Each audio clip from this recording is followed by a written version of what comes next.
Wrigley's Spearmint Chewing Gum. The refreshing, delicious treat that gives you chewing enjoyment presents for your listening enjoyment John Lund as Johnny Dollar. Stanley Mitchell, Dollar.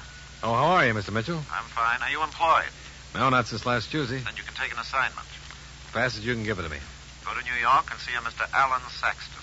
He recently returned from Europe where he purchased a supposedly priceless painting supplied to our company for insurance on it. You said supposedly priceless. Is there a doubt? Yeah, big one. Several experts have examined the painting, claim it's a forgery. Saxton yelled foul all over the place. He paid $200,000 for the article. Well, I do a little yelling myself. A whole group of experts are going to give the painting every test there is, and if it stands up, we're obliged to insure it. And if it doesn't, I leave before Saxton comes to a boil, huh? That's about it. I'll get right on it, Mr. Mitchell.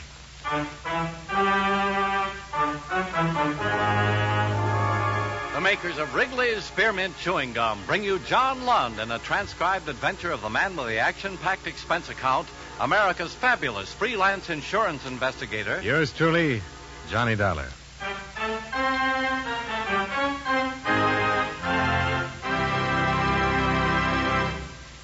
Friends, the makers of Wrigley's Spearmint Chewing Gum present these weekly adventures of Johnny Dollar because they know that millions of you enjoy Johnny Dollar. That's true of Wrigley's Spearmint Chewing Gum, too. It's enjoyed by millions, day in and day out. People find that chewing on a smooth, delicious piece of Wrigley's Spearmint Gum somehow makes time pass more pleasantly.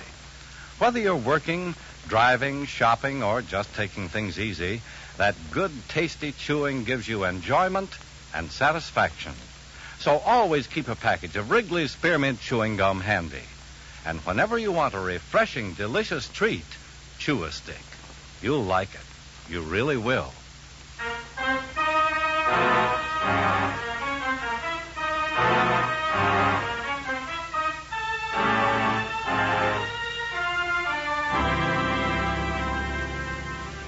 Expense account submitted by Special Investigator Johnny Dollar to Home Office, Great Eastern Life Insurance Company, Hartford, Connecticut.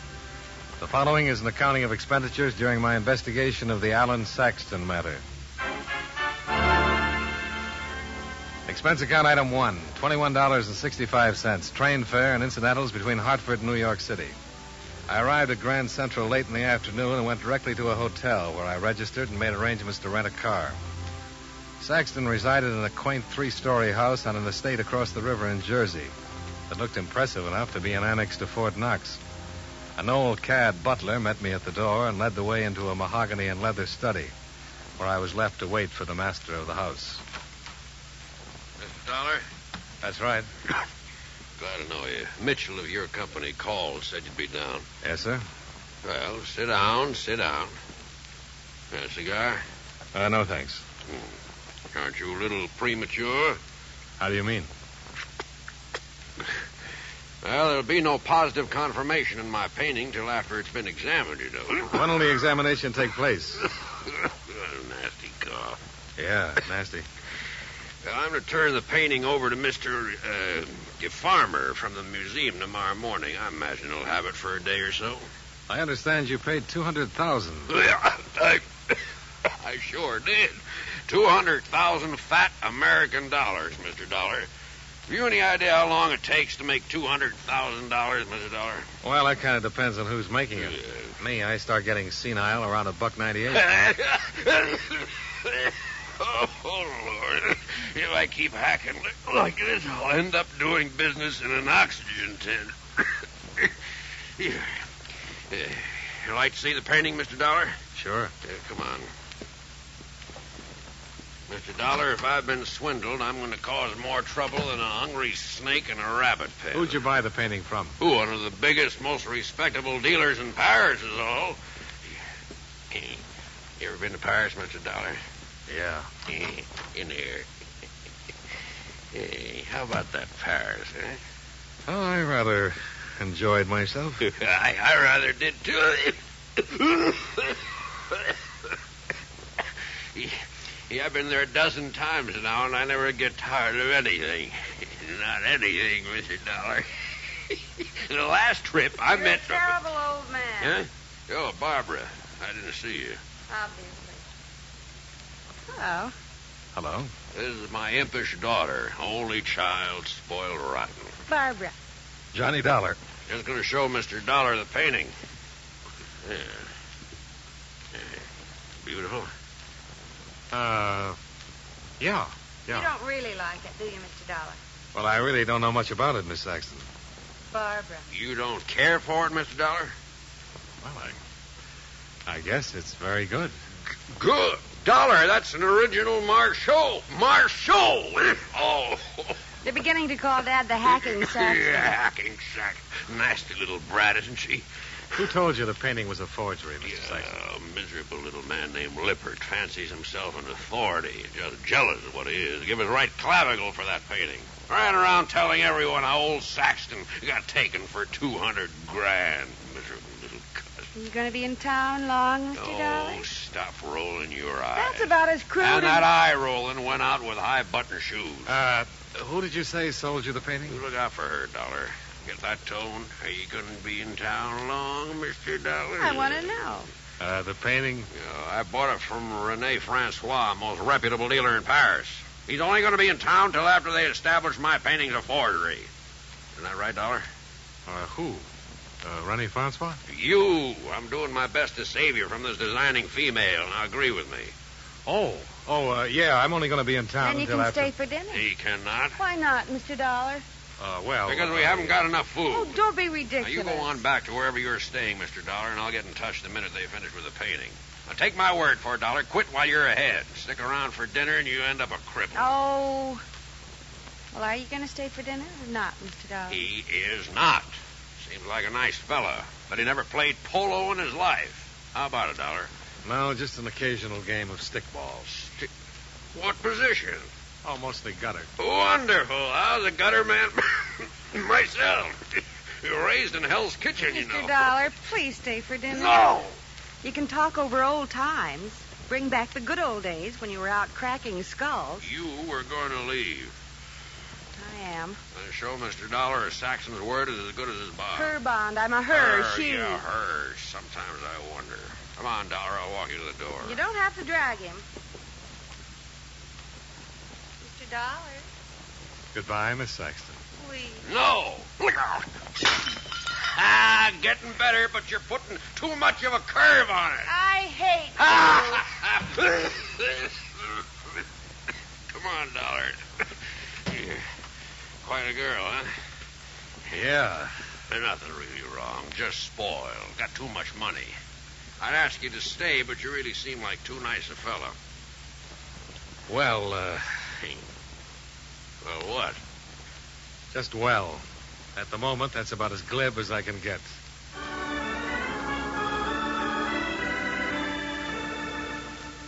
I left the Saxton house, shook my head a few times to get my brain turned around, and drove back to New York in my hotel. There wasn't much for me to do until the experts examined the painting. So I showered, shaved, got dressed in my other suit, and called a few numbers I'd collected during several investigations to see if I could get what looked to be a dull evening back on its feet. I struck out 3 times and was dialing the 4th when... Yeah? Come on in. Hello?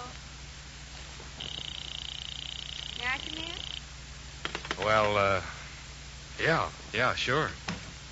I hope I didn't interrupt an important call. No. Sit down. Thanks. Where's Daddy? Home. He wouldn't tell me where you were staying, so I found out who he was insured with. I had to call his lawyer. Then I called your insurance company. Oh, I'm flattered. I'm determined. Daddy's liable to spank. I don't think so. He's really not the general he tries to be. He blusters and lays down the law, and we butt heads. And you get what you want. If it's important enough. Well, I'm sorry I spoiled your record. You haven't. Well, then my staying for dinner wasn't important. Oh, yes. Very important. Well, then you lose. Mm-hmm. If you can't fight them, join them. Well, that's a practical bit of philosophy, but I don't see quite how it applies. I've had no dinner. Uh-huh. You wouldn't accept my home-cooked invitation, so now it's going to cost you. My expense account just turned yellow. Where would you like to take me to dinner? Where would you like me to take you to dinner, Shy Violet? Maybe I'm not the most conventional type in the world. I'll go along with that. But I don't want to argue. Don't want to have to coerce you. Don't want you to do anything you don't really want to do. You just want me to take you to dinner? It's a nice way to start off an evening. Yeah. You'll take me to dinner? Johnny?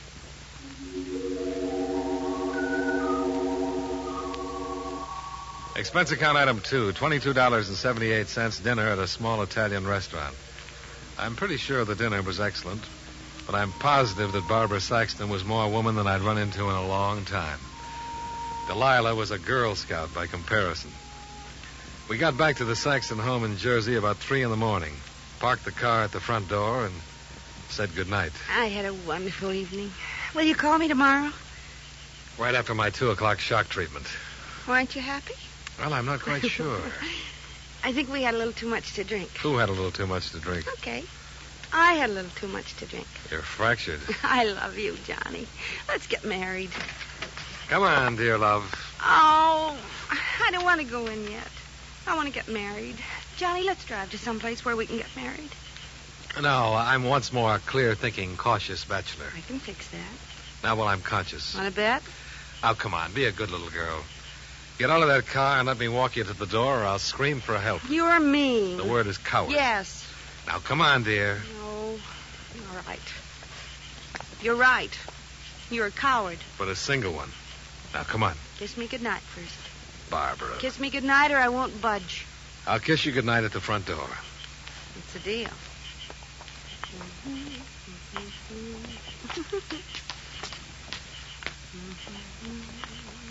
Where's your key? First, Now, honey. you promised.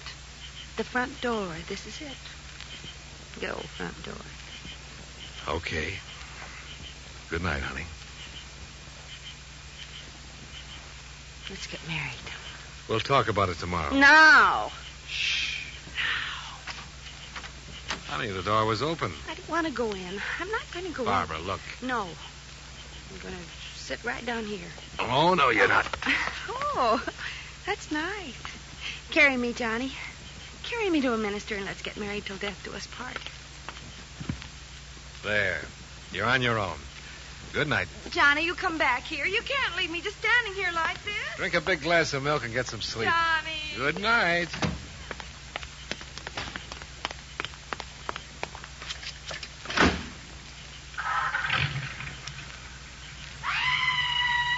What the...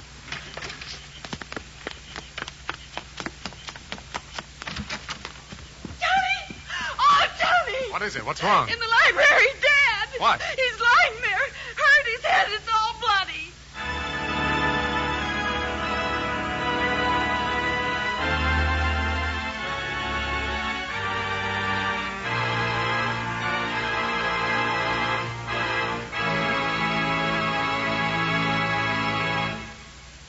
Friends, Wrigley's Spearmint Chewing Gum is a refreshing, delicious treat you can enjoy just about any time. Even when you're busy working, you can slip a stick of Wrigley's Spearmint in your mouth and enjoy that pleasant chewing. The lively, full-bodied spearmint flavor cools your mouth and freshens your taste. The good, smooth chewing helps relieve pent-up tension, gives you satisfaction. As a result, you seem to feel more relaxed and get more enjoyment out of what you're doing. So enjoy chewing Wrigley's Spearmint Gum while you work and at other times, too. Get a few packages next time you're at the store. That's Wrigley's Spearmint Chewing Gum. Healthful, refreshing, delicious. And now, with our star, John Lund, we bring you the second act of yours truly, Johnny Dollar.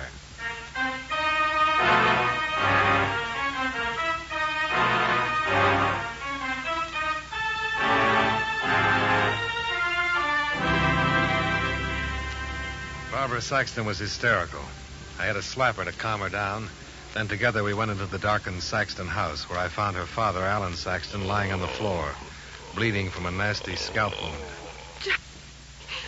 He's all right. Call a doctor. Well, come on. Mr. Saxton. You can't stop him. Don't try to sit up. What? The picture. You all right? What happened? Oh, Oh, Dollar. Now, you better stay right there till we get a doctor. I'll just sit up. Oh, my head. Oh, it doesn't look too bad. There's a lot of blood. My painting. Now, just take it easy. He got it. Look, it's gone. Okay, but don't try to get up. It might be a concussion. Dollar, he stole my painting, cut it right out of the frame. Who did? I don't know. A man. I heard something and came down. Servant's night off. Shouldn't have been anyone down here. What'd he hit you with? A flashlight, I think. Doctor, I'll be right over. Dad? Traitor. I thought you were dead. I couldn't be. I'd feel better. You deserted me.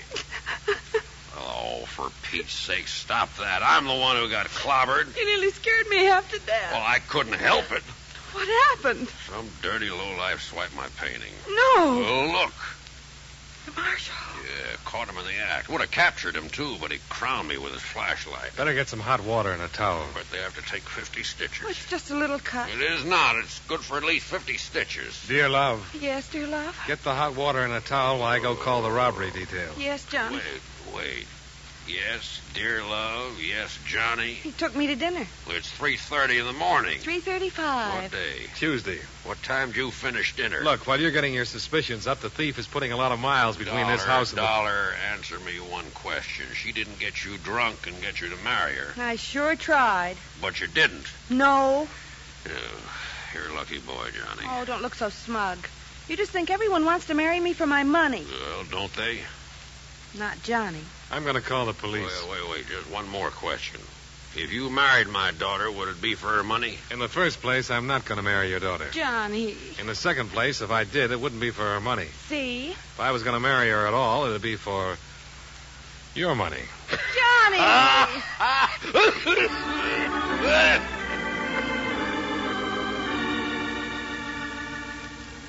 Barbara got a towel and some hot water, and I called the police. I stuck around while old Saxton gave his heroic side of the incident. Then I took off and drove back to the hotel, where I put in a call to the Paris branch of the company.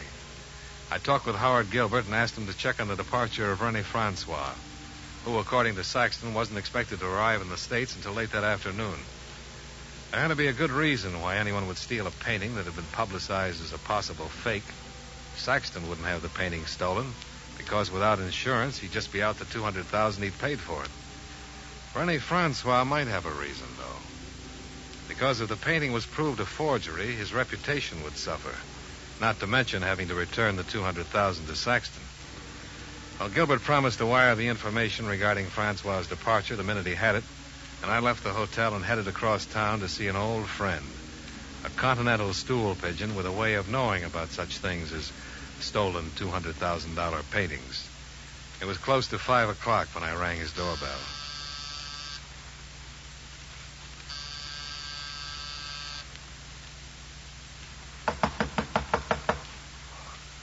Whoever it is, you're just being ridiculous. Allez devant.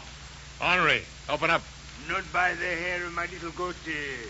If I owe you money, come back at a respectable hour. It's Johnny Dollar. I don't believe it. Only my landlord or a vampire would go to such extremes. Look, Henri, I'm going to slip a little something under the door.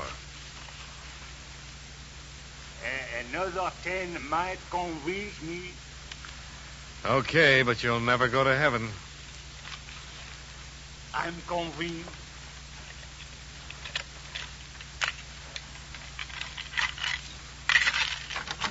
Mon ami, entrez. I miss you, Johnny. Are you that broke? Well, until this windfall, I was completely fractured. But, what can I do for you? Some information. Bien. Is this so important that you must seek me out before the sun has risen? You ever heard of a Mr. Alan Saxton? Saxton? He's been in the papers. Well, a few hours ago, someone hit him over the head and swiped a very expensive painting. Oh, is that the Saxon who recently purchased the supposed Marshall? That's the one. Well, there was some doubt as to the authenticity of the painting. Experts were going to examine it today. He paid $200,000 for it. Marshall? I would have painted him something far superior for much less. Who do you think would pull a job like that? Well, what is so special about a job like that? Break into a house, steal a painting? Pfft, an amateur could handle it. No. It's a special job for a special talent. The thief knew his Marchot. There were a lot of other paintings in that room. Well, but he could read, couldn't he? Marshall certainly signed the work. Or if it's a forgery, whoever painted it certainly signed Marshall's name. This painting wasn't signed. That's one of the reasons why there's some doubt about it. Not only that, but why would someone take that painting when it's worthless until proven authentic? You have a point. I'm thinking of a European. Oh, Johnny, I wouldn't touch a job like this. Someone with an international reputation. Please, Johnny, I am innocent. Mon ami, please believe me. Someone who could possibly be hired in Paris, or, if he happened to be in the United States, could be contacted. Someone that would know this particular Marchot and be qualified to break into the Saxton house. Henri? Well. You have that knowing look. Well, I was just thinking about my landlord. Sooner or later, he'll trap me. It's the law of average. So far, I've cleverly avoided this ingenious... How much? Pardon? How much do you owe him? Oh, a paltry 2 months' rent, $40. Okay. Yeah, but what sense is there in paying when it will only provide me with a legal claim to this disgusting dwelling? And I have no sustenance to keep me alive for longer than a week. Well, then just pay him for a week. You would have me starve? How much will keep you alive for 2 months? Well, I would at least like to take care of Greenbaum's delicatessen. $10? Well, the exact amount is 15. Oh, you're lucky I've got an expense account. You think I don't know it? All right, who is he? Well, you might go to the Shelton Arms and inquire about a man named Gaston Chambray. It has been rumored that he arrived from Paris only yesterday. Who is he? Well, that is for you to discover. There are certain things I am bound by honor not to divulge. But any policeman in the world could help you out.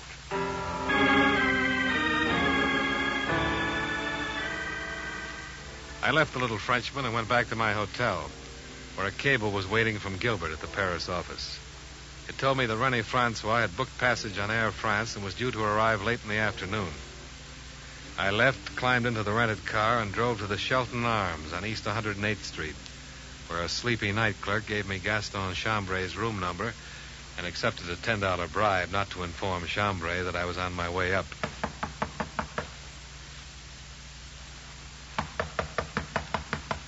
Who is it? A cable for you, Mr. Chambray. Oh. It's from René Francois. How do you know that? I peeked. You are not a messenger boy. Sure I am. I've got a message from René Francois. Well, give it to me. He says to give me the painting. Oh. I'm coming in. You have no right to come in. You got something to hide? Get out of here before I call the police. Oh, no, I'll just stick around. But if you want to call the police, why don't you go right ahead? Maybe you'd like to tell them where you were earlier this morning. I was right here in my room. I have been in my room since early last night. You didn't take a short trip over to Jersey? I certainly did not. You arrived from Paris yesterday, huh? Yes, but what has... Oh, police. You are a policeman. I'm surprised you didn't decide that when I pushed my way in here. I have done nothing. But you know a René Francois. Yes, but I know nothing about a painting. Now, look, I know all about you. Of course, but you can't prove anything. You want me to tear this apartment to pieces, or do you want to hand over the Marchot? I told you I have no painting. I just said Marchot. That could be something you shampoo your hair with. You mentioned a painting, then Marchot. Any fool would know they are one and the same. As for your tearing my apartment to pieces, as you so crudely put it, I think you would be making a serious mistake. Really? You have no warrant. Well, now you're making a serious mistake. Really? I don't need one. You're still going under the assumption that I'm a policeman. You are not? No, not a bit.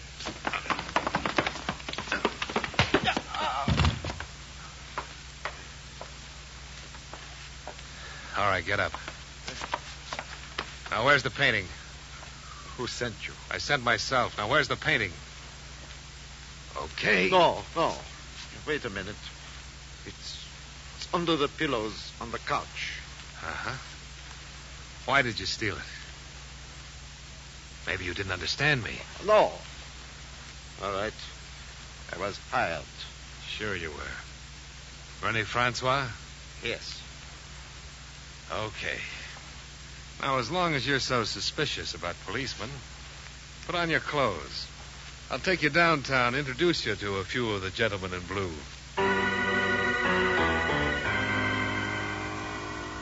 Gaston Chambray gave a complete confession to the police. He'd been hired by the Paris art dealer, René Francois, to steal the painting, had been discovered by Alan Saxton, and in order to make his escape was forced to clout the old boy on the skull with his flashlight. René Francois was met at the plane, and when confronted with the evidence, readily confessed. He explained that when the Marchot was proclaimed a possible forgery, he realized that if it really was, his business would be ruined, and he would have to return the $200,000 to Saxton. He checked with the sources that had originally sold him the painting and discovered that there was a strong possibility that the painting was a fake. He offered Chambray $10,000 to do the job. He'd arrive in the States after the robbery, offer his condolences, meet Chambray at a predetermined spot, and take the painting.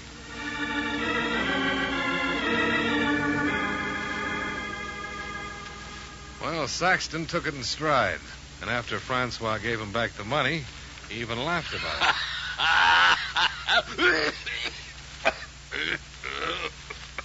You really did a fine job, Dollar. I'd like to make it worth your while. Well, it'll just cost you the $85 I paid out in bribes. The rest goes on the expense account. Johnny. Oh, you look pretty bad. Terrible hangover. Don't be mean. You're responsible for this. You got my $200,000 for me. It was that Francois. He was behind the whole thing. Some guy named Daddy. Jim. Well, don't you want to hear about it? Johnny, will you take care of me? I need somebody to take care of me. Oh, dear love, I'd love to. Really? But I've got to get back to Hartford. I can be packed in an hour. Oh, there you go with that eye rolling again. I'm not rolling them. They're rolling themselves. I have absolutely no control whatsoever, Johnny. Dear love. Yes, dear love. Can I go with you? No. Why not? Well, I'm an insurance man. What's the matter with that? Oh, nothing. Only I know a bad risk when I see one. Johnny, I'm not a bad risk. No, but I am. Better. Here, have a cigar.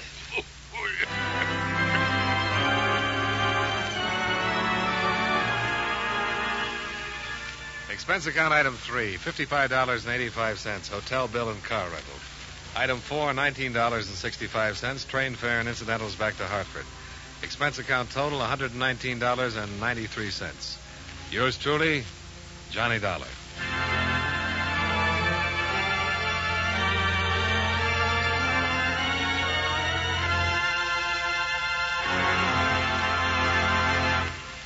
Remember, friends, Wrigley's Spearmint Chewing Gum is a refreshing, delicious treat you can enjoy just about any time. Chew a few sticks of Wrigley's Spearmint during the day and see how the good chewing helps you keep feeling fresh and alert. The lively, full-bodied flavor of Wrigley's Spearmint Gum cools your mouth, freshens your taste, and sweetens your breath. The chewing itself gives you a nice little boost, helps you keep going at your best. Millions of people get real chewing enjoyment out of Wrigley's Spearmint Chewing Gum every day, and we know you'll enjoy it, too. Get a few packages and always keep some handy. That's Wrigley's Spearmint Chewing Gum. Healthful, refreshing, delicious.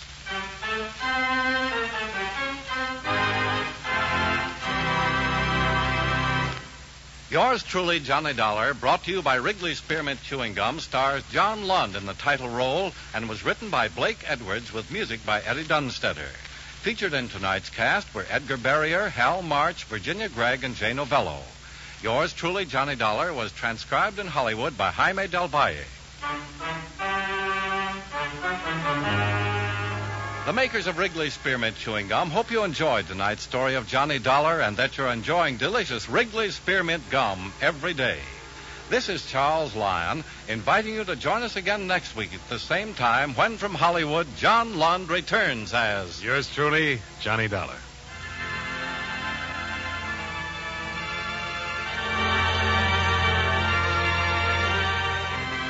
This is the CBS Radio Network.